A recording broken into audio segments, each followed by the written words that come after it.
Dead on arrival sa ospital ang isang lalaki matapos pagbabarilin sa Novaliches, Quezon City. Naaresto na ang 2 sa 3 suspect na iginiit na wala silang kinalaman sa krimen. Ngayon ang balita si James Agustin. Mga tama ng bala ng baril sa ulo at likuran ng kumitil sa buhay ng 28 anyos sa lalaki sa Barangay Golod, Novaliches, Quezon City. Naisugod pa ang biktima sa ospital pero diniklarang dead on arrival. Nakuhanan sa CCTV camera ang pagtakas sa isa sa mga sospek. Kalaunan na aresto sa hot pursuit operations ng pulisya ang 2 sa 3 lalaking sospek. Mga kasabwat umano sila ng gunman. Ayon sa pulisya, kakilala ng mga naaresto ang biktima.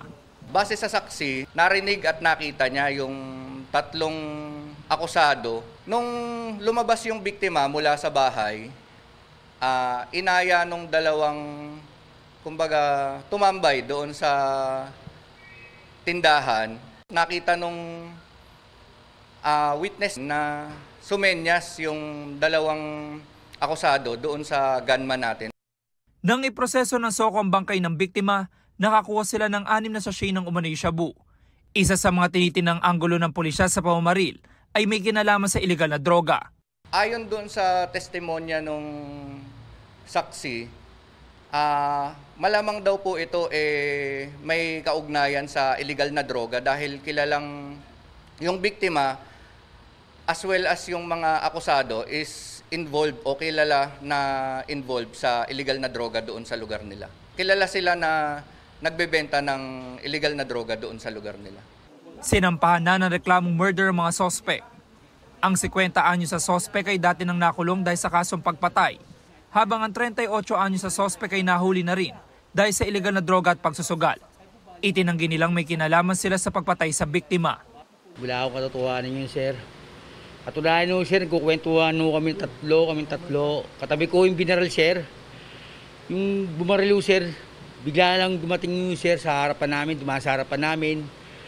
Pagpatapos pa may konti, nung nakalagpas sa amin ng konti ng bagya, umarap siya, pumutang baril, pinaputukan ho yung tao. So wala ho kayo kinalaman sa... Wala ho talaga, sir. Wala pong katotohanan yung binibintang po sa amin. Malinis po yung konsensya namin. Patuloy namang hinahanap ng mga otoridad ang isa pang sospek. Ito ang unang balita. James Agustin para sa GMA Integrated News.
Mga kapuso, para una ka sa mga balita, mag-subscribe sa GMA Integrated News sa YouTube. Sa mga kapuso abroad, subaybayan niyo po kami sa GMA Pinoy TV at sa www.gmanews.tv.